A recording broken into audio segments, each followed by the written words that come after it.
बात छत्तीसगढ़ की। किसी वक्त में छत्तीसगढ़ में सबसे ज्यादा आरक्षण का प्रावधान था, लेकिन फिलहाल वो देश का इकलौता ऐसा राज्य है जहां आरक्षण रोस्टर लागू नहीं है। छात्र आंदोलित हैं, नौकरी, शैक्षणिक संस्थानों में भर्ती सब रुक गई है। सरकार विपक्ष सरकार को दोषी ठहरा रहा है। मुख्यमंत्री आश्वासन दे रहे हैं कि कुछ ही दिनों में सब ठीक हो जाएगा। कोशिश आरक्षण संशोधन विधेयक लाने की है, जिस पर मुख्यमंत्री सचिवालय आधी रात तक काम कर रहा है। 24 नवंबर को होने वाली राज्य कैबिनेट की बैठक में इसे मंजूरी मिल जाए। नए विधेयक के आने के बाद राज्य में आरक्षण की सीमा 80% से ज्यादा हो सकती है। छत्तीसगढ़ इन दिनों गुस्से में है। कहीं चक्का जाम किया जा रहा है, कहीं धरना दिया जा रहा है। असल में छत्तीसगढ़ में आरक्षण को लेकर अजीब सी स्थिति पैदा हो गई है। ये देश का अकेला ऐसा राज्य है जहां पिछले 2 महीने से लोक सेवाओं और शैक्षणिक संस्थानों में आरक्षण का नियम और रोस्टर लागू ही नहीं है। हाईकोर्ट ने आरक्षण की व्यवस्था को असंवैधानिक बताया था, जिसके बाद से राज्य में आरक्षण से संबंधित नियम और रोस्टर सक्रिय ही नहीं है। ये बात खुद सामान्य प्रशासन विभाग ने सूचना के अधिकार के तहत पूछे गए सवाल के जवाब में बताई। रायपुर के ऋषभ मांदलेकर पीटी पास कर चुके हैं। अपनी बात रखने में उन्हें थोड़ी दिक्कत होती है, लेकिन दाखिले की खबर का कान इंतजार कर रहे हैं। घर वाले भी परेशान हैं। काउंसलिंग होती तो सीट अलॉट हो गई क्या? नहीं हुई। नहीं हुई तो देरी हो रही है उसमें? हाँ, देरी हो रही है। तो उससे नुकसान होगा? हाँ, नुकसान होगा ना। हमारा पूरा पढ़ाई का फ्यूचर नुकसान हो जाएगा।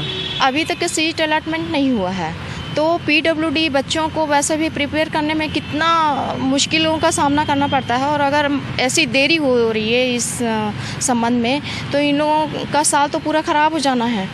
तो हम चाहते हैं कि सरकार इसके बारे में जल्दी से कोई डिसीजन ले और कुछ करे। शिवज्ञा शिक्षक बनना चाहती हैं। बीएड की प्रवेश परीक्षा पास कर चुकी हैं। पहली काउंसलिंग में पसंद का कॉलेज नहीं मिला। अब आरक्षण रुकने की वजह से कॉलेज ही नहीं मिल रहा है। हाईकोर्ट ने इसे अभी बैन कर दिया है रिजर्वेशन के कारण। सर बस तब से हम वेट कर रहे हैं, अभी 1.5 महीना हो गया है, अभी तक कोई रिजल्ट नहीं आया है। तो क्या लगता है फ्यूचर में कितनी परेशानी हो सकती है? कैरियर को लेकर कितनी दिक्कतें हो सकती हैं क्योंकि लेट हो रहा है? जी सर, करियर में तो बहुत प्रॉब्लम होगी, क्योंकि अभी तक फर्स्ट सेमेस्टर का आधा कोर्स तो हो चुका है सर, क्योंकि सितंबर से स्टार्टेड हो गई हैं क्लासेस। अभी तो 2 महीने से ज़्यादा हो गया है सर। बस यही है कि जितना जल्दी हो सके, जितना जल्दी इसका डिसीजन आ सके, उतना ही जल्दी हम बस यही बोल सकते हैं। रायपुर पॉलिटेक्निक कॉलेज के काउंसलिंग इंचार्ज ने बताया कि पहली काउंसलिंग हो चुकी है, लेकिन शासन के निर्देश पर आगे की कार्रवाई रोक दी गई है। डॉक्यूमेंट्स का वेरिफिकेशन हो गया, उसके बाद अलॉटमेंट का काम रुका हुआ है, तो जिस कारण से उनका एडमिशन रुका हुआ है। अभी क्या निर्देश प्राप्त हुए थे? निर्देश यही थे कि भी अभी आरक्षण के कारण स्थगित किया जाता है, उसके बाद ही आरक्षण का यदि निर्णय होता है शासन स्तर पर, तो उसके बाद ही आगे कार्रवाई होगी। आरक्षण लागू नहीं होने से राज्य में इंजीनियरिंग, पॉलिटेक्निक, एमसीए की तकरीबन 23,000, बीएड की लगभग 14,000 सीट में दाखिले रुक गए हैं। राज्य लोक सेवा आयोग की भर्तियां और उनके परिणाम रोक दिए गए हैं। 12,000 शिक्षकों की भर्ती समेत कई पदों की अधिसूचना रोक दी गई है। लगभग 1,000 रिक्त पदों के लिए सब इंस्पेक्टर भर्ती परीक्षा स्थगित कर दी गई है। आदिवासियों के आरक्षण खत्म होने पर सर्व आदिवासी समाज आंदोलन कर रहा है। बीजेपी सरकार पर हमलावर है। वहीं सरकार का कहना है कि 1-2 दिसंबर को सदन का विशेष सत्र बुलाकर समस्या का समाधान निकाल लिया जाएगा। कांग्रेस सरकार 4 साल से हाई कोर्ट में सही जवाब नहीं दे पाई। इसके अलावा छत्तीसगढ़ बना तो हम 32% आ गए, तो हमको 20% 12 साल तक दिए, उसका बैकलॉग चाहिए। और पदोन्नति में आरक्षण अभी बंद है, उसको लागू करना चाहिए। दूसरा, स्थानीय भर्ती जो अनुसूचित क्षेत्र है, वहाँ तृतीय और चतुर्थ श्रेणी पदों में 100% आरक्षण है, वो भी अभी स्थगित हो गया है। और आगे अगर हमारी मांगे पूरी नहीं हुई तो जेल भरो आंदोलन पूरे प्रदेश में होगा।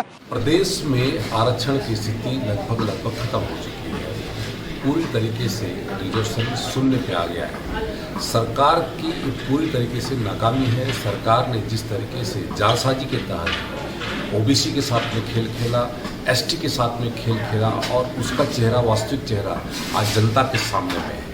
पहले कुणाल शुक्ला के माध्यम से उन्होंने आरक्षण के विषय को लेकर जिस तरीके से नाटक रचा, और दूसरे तरफ उन्होंने एसटी आरक्षण को लेकर के जिस तरीके से केपी खांडे को पुरस्कृत करने का कार्य किया, ये पूरे प्रदेश की जनता ने उसको देखा है। कांग्रेस के इस नकारेपन की वजह से आज हमारे यहाँ पर छत्तीसगढ़ में भर्तियाँ, नियुक्तियाँ या काउंसलिंग जितने प्रकार की प्रक्रिया है वो सारी अब लगभग थम गई है। विधानसभा का विशेष सत्र 1 और 2 तारीख को है और ऐसा माना जा रहा है कि 2 तारीख को आरक्षण के मुद्दे पर ही विधानसभा में प्रस्ताव रखा जाएगा और बार बार मुख्यमंत्री जी इस बात को कह चुके हैं कि जिसकी जितनी आबादी है तो उसके हिसाब से उसको आरक्षण दिया जाएगा। तो अब इसलिए यदि वर्तमान की स्थिति में हम देखें तो 32-12-14% जो आरक्षण था वो हाई कोर्ट के आदेश से कम हुआ और उसमें माननीय उच्च न्यायालय ने ये कहा कि आरक्षण करने के पहले, इसको पारित करने के पहले समर्थन में साक्ष्य के रूप में या किसी दस्तावेज उपलब्ध नहीं कराया गया, जैसे हेड काउंटिंग वगैरह होता है उस टाइप का। तो अब सरकार की ये मंशा है कि स्थिति स्पष्ट हो जाए और उसके बाद ही आगे की कार्रवाई जो काउंसलिंग वगैरह है वो करना चाहिए। छत्तीसगढ़ में आरक्षण के विषय पर अजीब स्थिति पैदा हो गई है। कॉलेज में एडमिशन रुक गए हैं, सरकारी नौकरियों में भर्ती स्थगित है, आवेदक बेहद परेशान हैं। बहरहाल सरकार का दावा है कि विधानसभा के विशेष सत्र में सब कुछ ठीक हो जाएगा। एडमिशन जो है प्रोसेस रुक गए हैं क्योंकि आरक्षण जो है बहुत जल्दी उसका हो जाएगा। अभी 1 दिसंबर को हो जो आरक्षण के लिए विशेष सत्र आयोजित की गई है और उसके बाद ये शुरू हो जाएगा। सूत्रों के मुताबिक सरकार जनसंख्या के अनुपात में आरक्षण दे सकती है, जिसके बाद अनुसूचित जनजाति को 32%, अनुसूचित जाति को 13%, ओबीसी को 27% और सामान्य वर्ग के गरीबों को 10% आरक्षण मिलेगा। बीजेपी के कार्यकाल में रमन सिंह की सरकार ने आरक्षण का दायरा 50 से बढ़ाकर 58% कर दिया था।